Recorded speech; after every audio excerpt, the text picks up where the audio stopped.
problem. Yeah. And would you mind if I share the screen with you so that you can see what we will talk about? And Yeah. so, as you've been helping for many things on my research, I'm thankful very much for that. And my research is about the performance management in the high-tech engineering firm. And with the case study and gathering a lot of data collection, and I have come up with the 9 conceptual module that is necessary to run a tech company. And I know that we have limited time, so I'm gonna pick a few models that we can discuss today. And I would like to start with the talent management.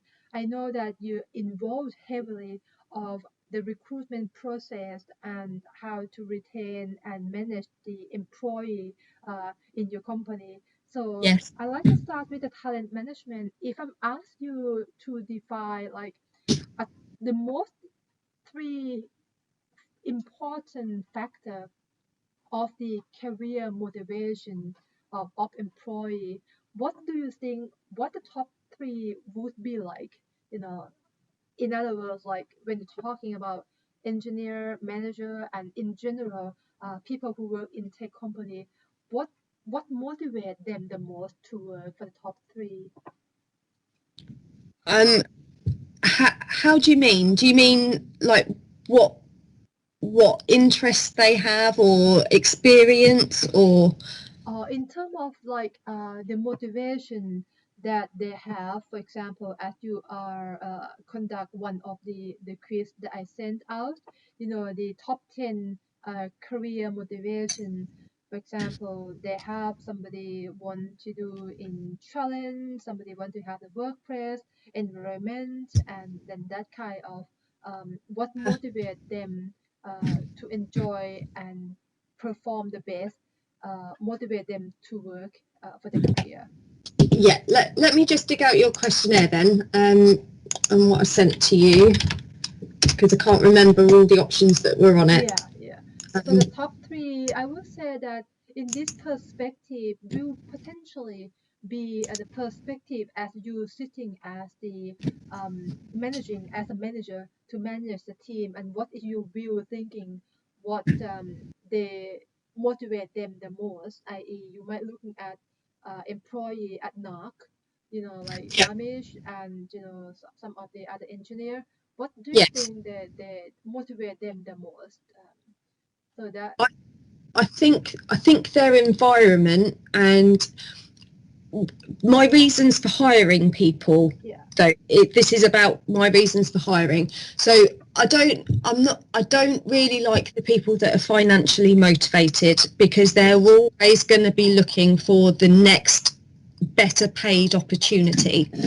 So I want the people that are looking for challenge, flexibility, creativity, so R&D, yeah, or if they're not engineer based, if they're office based, yeah, what could they bring in terms yeah, of reporting to management in Excel, and that sort of thing, to get their creative sides going.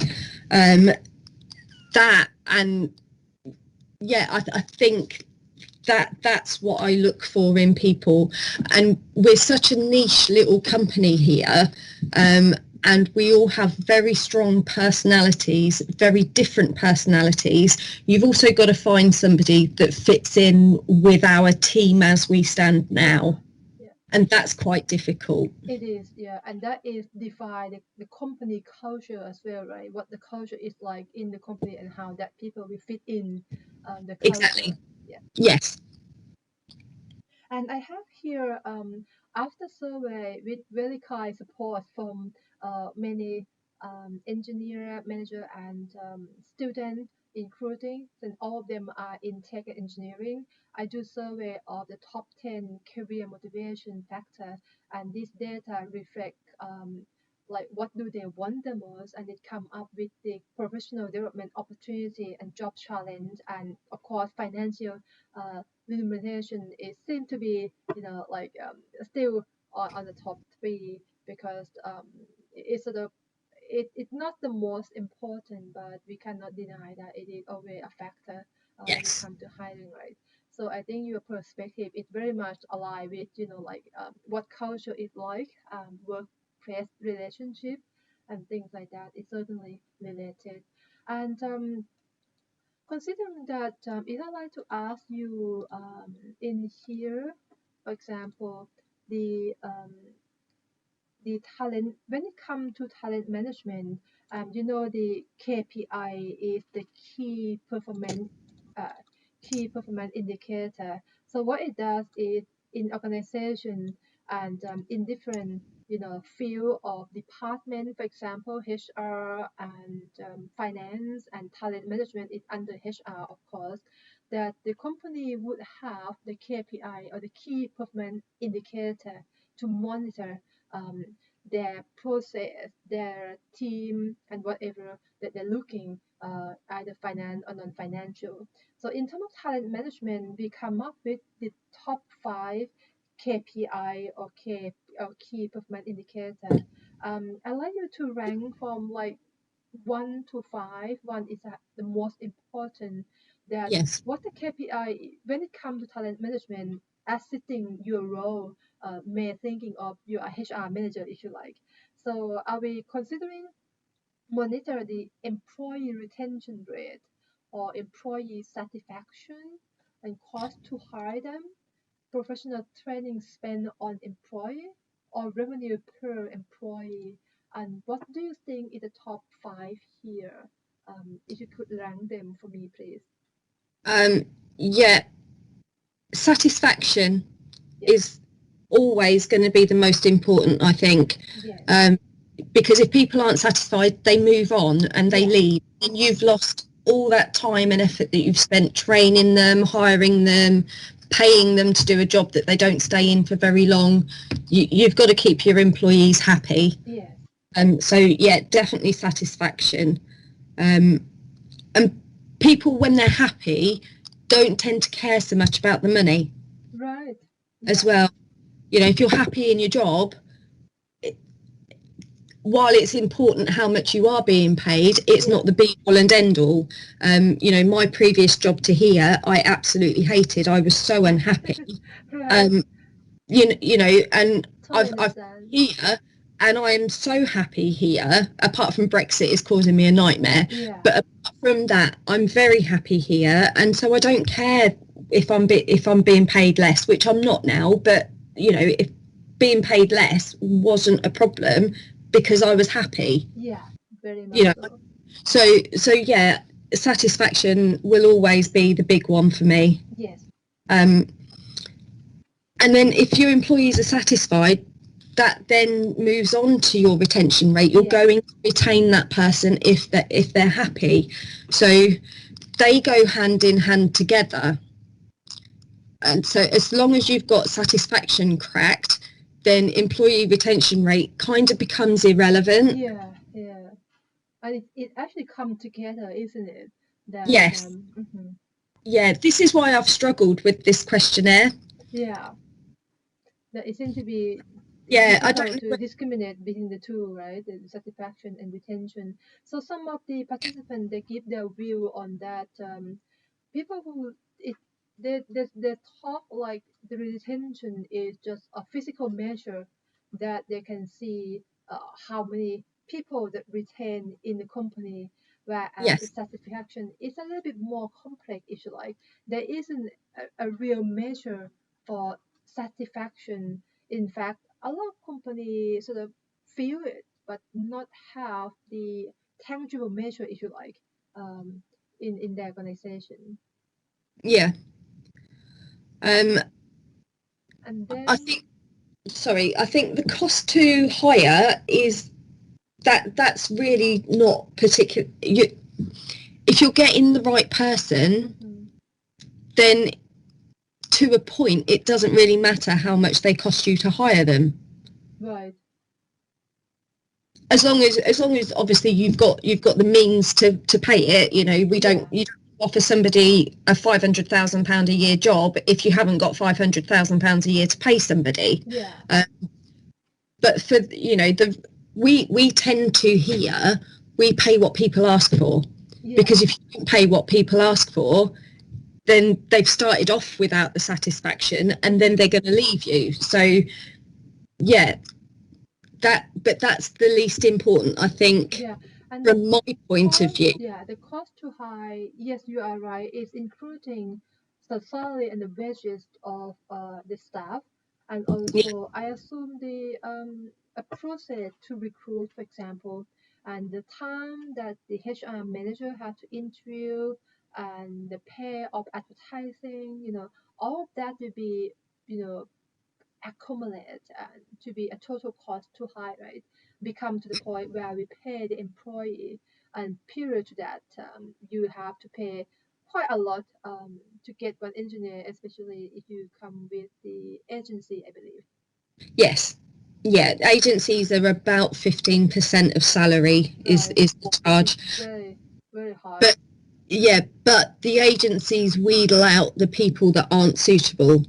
So, for example, when we had a role come up here for a technical consultant, so doing the same as Amish did, Yeah. and I advertised that on Indeed, and I got 30 applicants for nail technicians. Right, right. I think I got 20 applications from hairdressers Oh who are dear. hair technicians, because technician came up in the job title. So they're just applying for it without even reading it. The agencies would have prevented me from reading those 50 like irrelevant CVs. Yeah. So they would have wheedled that out, saving me a lot of time in the long run. So Yeah. yeah, I cost to hire I don't find So important you at can all. put the Yeah, figures, yeah. yeah. So then the professional training spend, so the money spent on training and activities, Yeah. that sort of goes hand in hand with the more that you put into training them, the better satisfaction they've got. So the Yeah. less likely they are to leave you, but also the more money they make you. Yeah. Yeah. So Absolutely. yeah, I think that's probably the order that I would put it in. Right. Thank you very much. That very well thought. And if you will see the big picture of the talent management model, we're talking about what the career motivation factor, we're talking about what the KPI, and then if you could just help me look at that the rich picture, if you like what is it like for talent management model? We're talking about all employee, they come in different shape and form, and shockingly, that the statistic doesn't change over decade, that 67% of employees are not engaged or actively disengaged. And it's quite a shocking number about, again, it wasn't just happening. It happened Yeah, for decades in around, 60, 70 percentage, depend on which company type you measure and things like that. And we see, the heavy um, impact on how this engagement of employee could create in-productivity and make the company lost in productivity, and that could be interpreted into a very high cost if you can consider 67% of employees are not engaged. And we see as well, like talking about, as you mentioned, the professional development, that you make the employee happy and you're likely to retain them. And in tech, you're talking about a different aspect of employee, someone motivated by challenge, someone motivated by financial reward. And the manager itself then looking at, what relationship between compensation and performance. For example, the more money you put in to the employee is what the outcome in terms of performance, and the challenge to fulfill employee needs. What do they want and how we can provide them, and how that can still achieve financial performance. And we should also invest in relationship between the manager and employee. And you look at this kind of the rich picture, do you think this reflect to the tech company, or in this case in your organization? um Do what you, the relation, sorry, what's I didn't quite Oh, catch the the question. question, right? So basically, I'm trying to find like the model or the picture that reflect the talent management in tech company, and we're looking at this screen here, and you see a lot of character and a lot of thinking of the manager of employee. Do you consider that this is reflect the reality in the tech organization? Um, which picture do I think I mean, represents? yeah, I mean the overall that you see Yeah. talking about employee, talking about their need, talking about the manager, what they think when they run, when they manage a team. Do you think this reflect the organization practically, or you think different views that you want to add on here? No, I think that covers it all. I think. Yeah, and then and when you manage the team, you also consider the that you also aware, right, that the individual of the employee, they really have their own motivation that are often very different, Yes. right? Yes. Yes. And would you consider like how to fulfill employee need as well? And of course, you have to balance between the financial performance of the company as well, right? Yes. Yeah. Yeah, I do. I mean, obviously I take their needs and that into account. So yeah. Yeah, thank you Yeah. very much. And then the next one, if you don't mind, I know that NARC deliver a lot of like big and small projects depending on the type, and the project delivery is one of the crucial module of the tech company that they have the project or product and then they deliver to the customer. And if I like to ask you the in terms of the project delivery, right? Project delivery here, sorry, Hmm. that the same again that the 5 KPI when it comes to the project delivery, what you consider the most important coming here, deliver in full and on time, and project cost variance, and profitability or quality of project delivery or customer satisfaction in these 5 KPI, if you like, what you Okay. think the most important here? Um, Again, this is another one where things go hand in hand. So, um, if you deliver a quality project, it Yeah, doesn't matter whether it's late or more expensive right. than you were expecting. But if you deliver a quality project, Yeah, then the customer is going to be satisfied. right. I see. So, Yeah, so they go hand in hand again. yeah, So quality of project delivery and customer satisfaction are the most important. right. So I But put I couldn't maybe, tell but I couldn't say which one was more important because one feeds the other. yeah, yeah, Um, so yeah, I mean the cost variance is probably the least important. It's better to have quality, yeah, um, better to have quality over budget and late than to have something that's absolutely rubbish and yeah, causes more problems. Um, so then um, you what there's no point in projects if they're not going to make you money, so that's important. yeah. As yeah, so yeah, I think three on that one, and then delivery in Yeah. full on time as So the next one. thank you. In terms of the quality and satisfaction of the customer, do you think that one would be outweighed of the other to some degree? Would one what, sorry? The between the quality and customer satisfaction, Mm-hmm. do you like to put in the quality first or the customer first? I mean, when you come to project delivery. Well, I mean you wouldn't release a project until it was good. Yeah, so we get the So, quality so as yeah, the higher priority. yeah. So you get quality right first, and then the customers are happy. Yes, yes. So yeah, Okay, I that think makes sense. quality is probably the most important. Yeah, Yeah. thank you. And if you see the rich picture here, and I know that you have some other project manager as well, and like Amish, the new project manager that you hired. Yeah.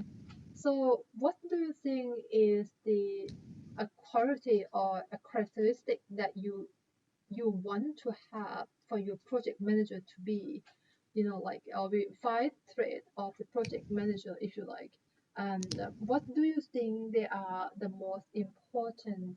For example, that person should have effective communication, and you can see here ability to organize and delegate, or execution and getting things done above and beyond, technical expertise, or good decision maker. And what do you feel in this? Um, with regards to Amish and the role that Amish is doing, I think the technical expertise is the most important, Right, but that's only for that particular role. right, For right.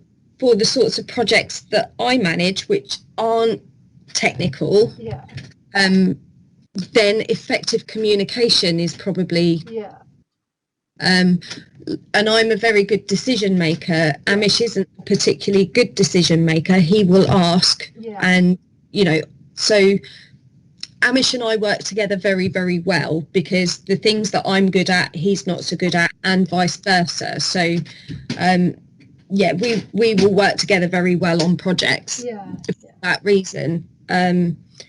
So I think they're probably all as important as each other, yeah, yeah. and it depends on what the project is. Yes, that's very, very that's very good point. That when it comes to good project manager, it's very, very much defined by what type of project that is, like what you mentioned, right?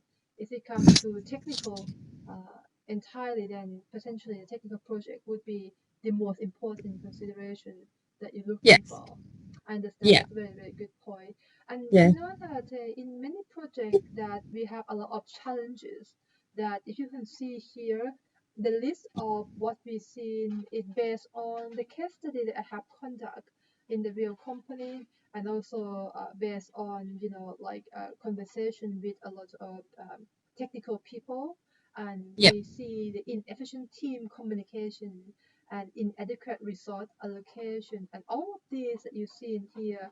Do you think is this the norm, or it practically happening in the real project management, Um, right? if so, an example of a project that Amish and I worked on together, we worked together on a risk software application that our guys now use out in the field. Yeah, We learned a lot of lessons from that because neither of us had really done any big project work before like this. Um, I mean, we didn't have inefficient team communication between ourselves. We yeah, didn't have inadequate resource allocation. So we didn't have that problem. The problem that we had was that because it was a computer-based application and we don't write code, yeah, we had to outsource it to and work with a third-party company that make bespoke software. yeah, So um, I mean, there wasn't any inefficient literature or research. We knew exactly what we wanted to do, yeah, but it was the specification then that we gave to the software company was unclear in their terms, and it was a bit of an ambiguous specification by their standards. yeah, So it took a lot longer, therefore incorrect time estimates, and it cost a lot more money than we were expecting because of it was the lack of experience, I think, yeah. on The experience, side of technical challenge. Amish and I. So but we won't make that mistake again, and we now know that if we want bespoke software doing, we know exactly how to write out a storyboard and a project plan and exactly what we need to include and not include, and so that was a learning experience, if you like. Yes, So yes. And that's very, very much the real experience is the learning organization, isn't it? That the yeah. team have been together, and the mistake it tend to be unavoidable when it comes to a very high tech project, technical project. But the most lesson to learn is the ability to learn and make no mistake in the future. That Yeah. is the key, and that reflects my rich picture very well here as well. That you identify the cost and project resource sufficiently, and as you mentioned, sometimes it happens you can overspend the cost. This thing is the practical issue that we see in project management, isn't it? And the Yes. nature of project management, like what you said, the software development, they are new, they have been exist before, then it become very challenging in this case. And then you mentioned about to understand the technical requirement and scope clearly, that between you and Amish, that he will be a technical person to look into specification and technical issue, right? And most importantly, as you mentioned, that to build up the skill team who highly engaged with the project or the outsourced or contractor in this case, right? That you may not do the software in-house. Yeah. I Yeah, mean, John and Brent have worked on lots and lots of projects together, and they work very well together now. And you know they've got it nailed between them. So yes, yeah, very I mean, beautiful between them. yeah, Amish and I will get there. We do work very well together, so we will get there Yeah, as well. I mean, I couldn't be more grateful between you and Amis, the two that I heard from John, and I think he very, very appreciate the effort and the skill. And I think most importantly, I can share with you is, the culture, if you like, and as you clearly define since started, if the environment is right, if the culture is right, the rest is secondary. You will Yeah, manage to tackle the technical issue as long as the organization fit well and you enjoy your workplace, isn't it? yeah.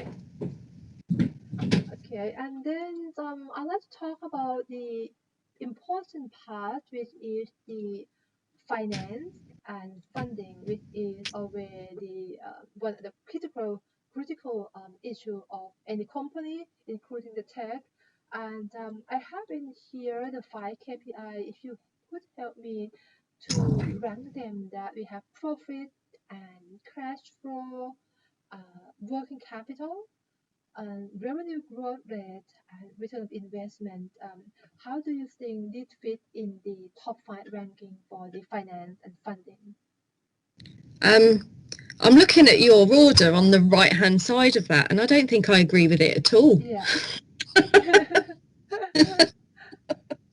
Um, I mean, your working capital is what you work with. It doesn't matter how much profit you make if you don't have the funds in the bank to Yeah, be able yeah, to fund something.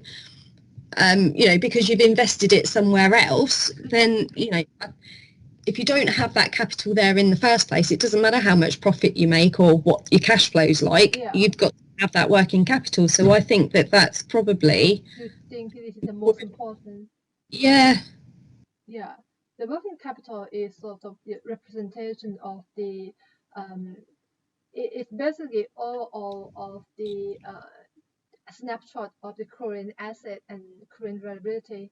So basically, just the to identify the capability in finance of the company in that snapshot, yeah, or what you yeah. have financially. Yes, But the working capital then goes hand in hand with cash flow. yes, yes. So they are, yeah, they're probably as important as each other. Yeah, Um, and then your return on investment and your profit, that also goes hand in hand together. right.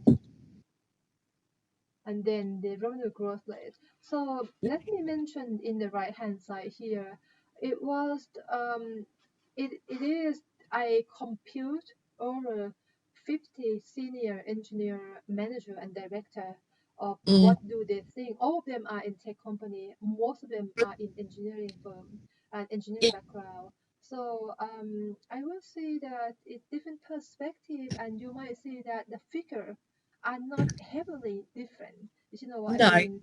This is the average of, like, you weight average them because people might consider the profit as the highest ranking, and yeah, some people is a second ranking, and they have different weight of the yeah. score. But I I mean, think obviously, obviously profit is important. You don't want to make a loss on something, but you've got to have that working capital there in the first place Yeah. to be able to do something that will give you a return on the investment to give you that profit. Yeah, I understand. So So it just depend. I think that as am I well. actually helping you or am I hindering No, you? no, So I think it's absolutely very, very helpful because of there is different type of like as well that all the tech company are different. You know what I mean? It mm, different stage. Even the same type of company, it will come to different stage of the company as well, right? That if you are startup and raising funds and it appears that everything is rely on funding, 100% rely on investor and your future is rely on them. Whereas the big corporation, they don't even think of the working capital very much, but they think about what profit they make and things like that. And when it comes to small SME like us, I couldn't agree more that you mentioned if you don't have a working capital, nothing else would have happened, right? So, yeah, and when it comes to smaller side of businesses like us, I think I completely agree that the working capital is crucially important. It's a must first point that we have to gain in order to do anything really. yeah, Yeah, completely agree. And I mean that when you talk about the funding, and I think in your business as well, that would you agree on this sort of like a big picture here when this character thinking about the tech engineering firm, they need a very high risk resource and funding for development to stay competitive and they need to develop the product and concept for opportunity and market gap and advanced technology is the way that John and Brent are doing in the company. And mm, we need to create the high level product realization plan, potentially that what you do with John and with the funding required and schedule to proceed for the rest of the financial plan. And would you agree with this perception when it comes to finance and funding? um, so what does HTE stand for? I can't remember. Is it a high-tech engineering firm? That's it. Yeah, um need rich resources and funding. Not necessarily. yeah, I mean, obviously, you do need to have resources and you need to have funding, but it doesn't necessarily have to be very rich. yeah. Again, it depends on the project, doesn't it? It is, yeah, I mean, if they were to, for example, try and make a rebreather piece of equipment, then yes, they would need very rich resources and yeah, funding. yeah, But if they were looking for a solution to, I don't know, attach something to something else, yeah. then it could be that they only, they just need a fiver to buy 200 different screws to see which one would fit. Yes, yes. So it that depends on project and the product that Yes, you produce, right? It's product yes. dependent. Hmm. Yeah. And I think that your company actually funded from the owner of the company themselves, so you're not looking for outside external funding, isn't it? Like you don't do the fundraising or grant funding, Oh, that kind of thing. oh, no, we don't do any of that. Yeah, We do the annual research and development claim, yeah, the the corporation tax R&D offset tax from and yeah, HMRC.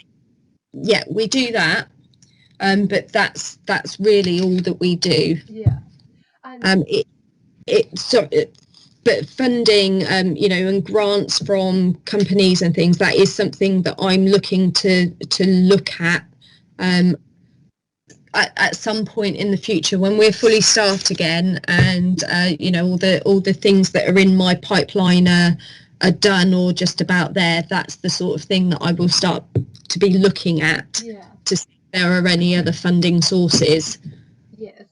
And when it comes to because your company doesn't do a process of fundraising, i.e., that when you have a project it's the process of who will make decision on that product and development. I'm just like to get your view. Is it something similar to what we have here?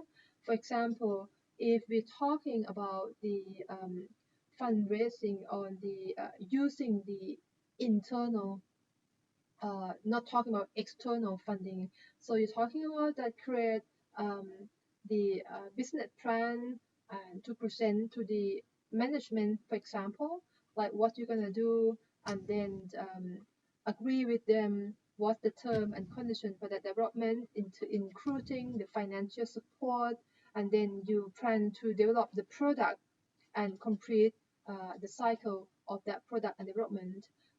You might fund exhaust before you actually completing, then you may have to raise fund. And is this cycle also reflect what happening when it comes to development in your company as well? No, not really. And how is the process of the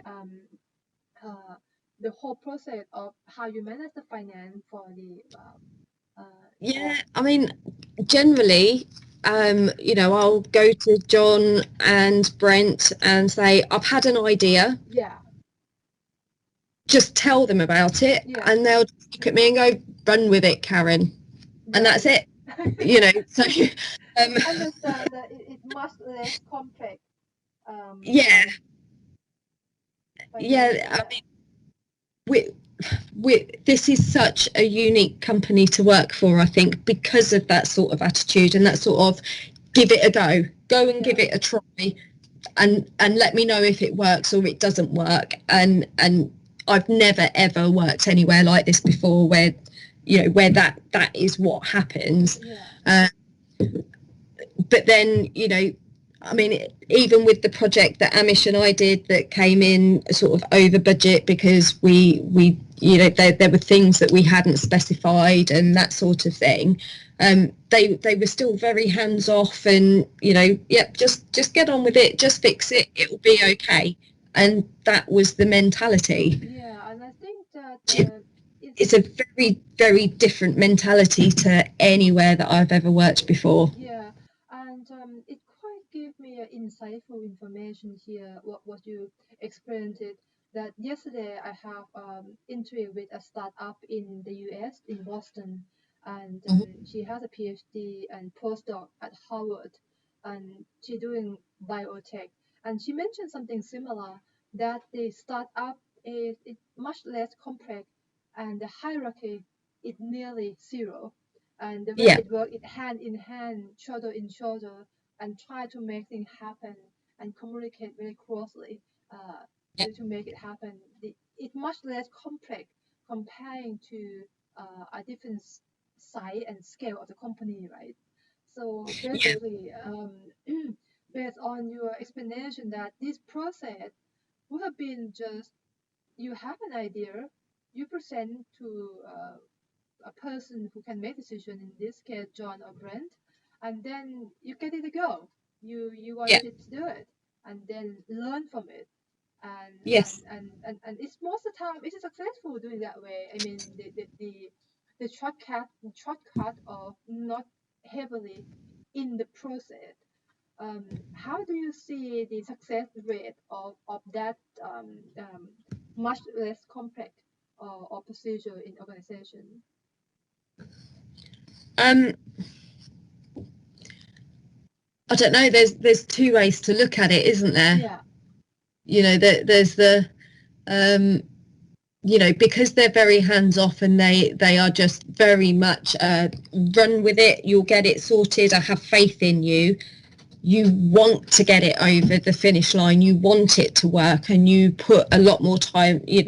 Not that I wouldn't have put time and effort into it anyway, but I want to succeed just because they trust me to do it. yeah, And if you work somewhere where they micromanage and they want to know every single little thing, you soon start to get demoralized, and you don't want to do it anymore, and you run into problems then, which is very like my last company. Very micromanagement, very want to know every tiny little thing every single day, and you just get bogged down with the internalness of it. Mm-hmm. You know, they are always there in the background to bounce, like, you know, this isn't working and I can't work out why, please can you help? And they bounce ideas off of you and then leave you to get on with it. And that's I definitely find personally, and I do it as well to the people that I manage, is I try to be hands off but let them know that I'm there so that they feel trusted to do it themselves, and that does seem to work usually. So yeah. And by doing that, you don't see an inefficiency of people who might off the track and not pay attention to detail of their work or don't dedicate it because it's no monitoring there. And it makes, I mean, they have pro and con, isn't it? As you mentioned, if employee or the person you work with want to get things done, they will go on their way to make things done. But on the oppositely, that if you see the people who don't really dedicate it to work, they might take that as the benefit to being quite relaxing at their work. Am I right saying that there is a backlash on that as well? That's one of the cons, is, you know, and so you need to work out which employees need that badgering to do things and which employees don't. I'm definitely somebody who doesn't need the badgering because it just grinds me down and it makes me not want to do it. But then, you know, we do have people here who, if you're not on their back, will just sail on through and not do anything more or go over and above and beyond. So there are the pros and cons to it. As you know, but we tend to we tend to not like people that are like that. You know, and if people are like that, then we don't tend to keep them for very long. Yes. So it's very to be sorry. I was going to, you know, to be as a manager, to be perfectly frank, I've got better things to do with my time than sit on top of somebody saying, you need to do this, you need to do this, you need to do this. So, you know, I don't want to be managing people that I have to make do things because otherwise they'll just sail through. So, yeah, they tend to not stay very long. Yes. So in that case, it seems to be that the picture we see in here is in tech company, people quite like the autonomous practice where they can learn to fail, they can learn to make mistakes, they can do what they think would take to the goal. They potentially want less hand on their back, and that seems to be people who are successful on their job, whereas the people who are lazy or not really engaged, these are the people who technically not stay long and eliminate from the company or left the firm themselves as well. So this seems to be a picture that we see in here, right? Then it's very important, right? I haven't said that. Very important that a manager like yourself, it's not just manage the performance of employee, but more importantly to understand them, right? Understanding individual. Mm-hmm. Very important. Yeah. Um, that's very insightful information. So if you don't mind, I'd like to go with the risk management. I like to start with again the risk management KPI. Um, you can see here we're talking about the severity of um, the risk assessment and mitigation status, and Mm-hmm. speed and effectiveness of the solution, and Yeah. cost incurred due to the risk itself, and the cost of risk management. You probably have to consider this KPI when you manage the risk in the company. But what do you think they are the most important? Severity of risk is the most important. um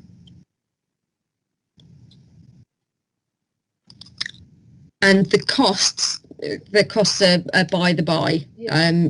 They're not important. Or the cost of risk management, right? Yeah. And how about the cost? Again, it's that safeness for your employees, that then they're not demoralised. And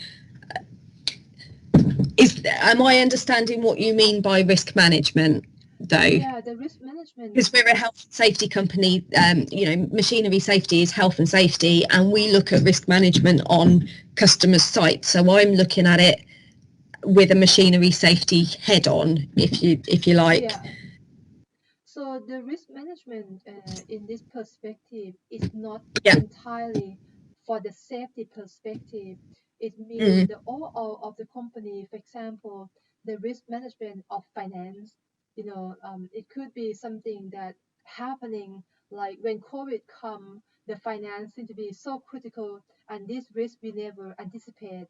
And when Yeah. it comes to the whole team have been corrupt and quit the company at the same time, and this is the risk that many managers may not aware, but Yeah. it could happen, right? It could cost the company very high. So in this term, the risk management is applied in all aspects of the company, not entirely for the safety or Yeah. one aspect. Okay. Do you know, I think I agree with your thing in your top right there, the severity of the risk and then the speed and the effectiveness of the Yeah. solutions. I think that's Yeah. the right order. Then I know when I briefly glanced through this, that page, because I deal with health and safety on a day-to-day basis, that is my job. yeah. I could do that one very quickly, Yeah. and that is the order that I put them in, is the one that's in your top right hand corner. Yeah. And then the third one, assuming is it the risk assessment, Yes. and then this one, the fourth one. Thank you very much. And when it comes to risk assessment, you mentioned like in which aspect is applied to, and I want to share with you like in big corporations in the tech world. I'm not sure if you heard of a company called Theranos. It is a big tech company at Silicon Valley that come from the student dropout student from Stanford and 19 years old girl, and she is the person and take the company to $9 billion dollars at some point, and then crash the company over based on the unethical that her product never work. Her product is to take a prick of blood, a very small Yeah. portion that she considered that can like diagnose for all the disease that could be in medication. Yeah. It not exist. It never work. And the company had run for 12 years, over 10 years, surprisingly, and raised nearly a billion US dollar. And you see that the way it worked from the highest to the lowest, it appeared to be an unethical issue of hidden um, problems that the CEO or the founder have been present to the investor. And I'm Yeah. not sure if you know Enron. Enron is one of the biggest company that do infrastructure and do the many things. Of they start from uh, they start from a bit of resources of electricity and resources from there, and then they expand very quickly to different technical field. Namely, like they even went to the trading and do the online trading and things like that. And at the end, you can see the real stock market come from the peak and drop to Mm-hmm. the floor overnight. The company go bankrupt, and the company have been hidden their finance and have been cheating for the senior management. And wild card that may apply to us more is a company in Europe, in Germany, and the company have been audited and missing of 2 billion, and the investor and everyone have uh, checked the company and mistrust in the company or went for bankruptcy as well. So when it comes to risk management, I like to sort of point out and share, I'd like to get your view that the unethical risk, if you like, it appears to can break the company completely, coming from a huge corporation or tech startup like what you mentioned here. Um, and how do you feel of the when it comes to risk management? Is your company or yourself consider the unethical matter or measure to consider in that KPI as well?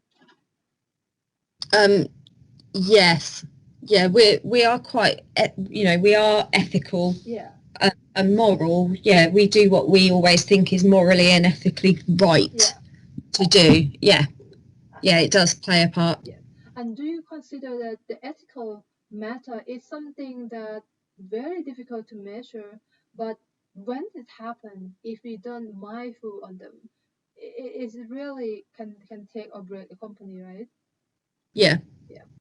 And I'd like to share with you here in the bottom right here that an unexpected risk, because you're talking about risk management, and the unexpected risk that could break the company I'm happy here is like it's no product market fit, if you like, or it's a Yeah. too late decision. I have seen myself or my case study that the company just keep doing, until for the product that never been achieved, and they never drop the decision to stop it, and at the end run out of fund, and the company have to be closed down eventually, and unethical investment and unethical financial and hidden manipulate financial report, that kind of thing. And would you consider these risks that practically can break a company? Um, not not really where I am now. Yeah, No. yeah, My last company, although it was a big financial company, but yes, um, yeah, I would have been worried about those, but not here. yeah. So They're, they're very transparent here. John and Brent are very transparent. They're both very ethical and moral. They wouldn't do anything that they believe is wrong. yes, So, so so so it's about the trust that the yes. individual have in organization as well, right?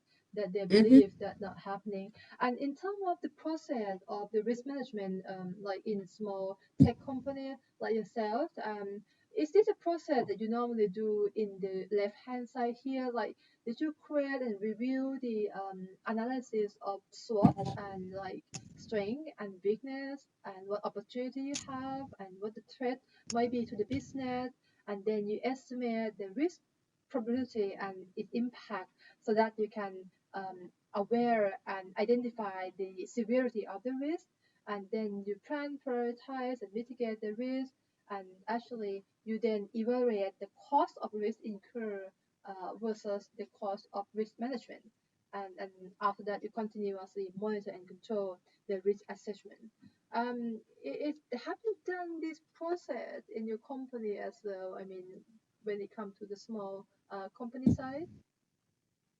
Um, Create review, update SWOT analysis. No,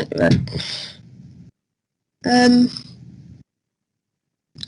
not from a risk management point of view, Yeah, I don't think. I'm always looking for strengths in people, and so therefore, um, weaknesses go hand in hand with strength.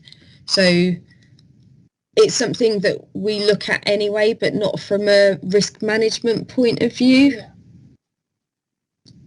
And do you do like officially risk management, or is this embedded to a good practice of individual, of manager and the team?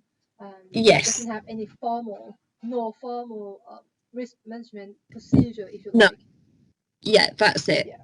Yeah. Okay. So, all right. So that is very helpful information, Karen, and thank you so much. I think I have learned from, I think Ella said that there's no sort of right and wrong answer. Everything is just like depending on the organization, depending on the role, and all aspect I'm gathering and try to try to analyze and understand the common ground between Yeah. each company. And I'm so grateful that I have opportunity to interview you, and this is very, very helpful for my research. And thank you so much for your time again. Yeah, no problem. Yeah, and I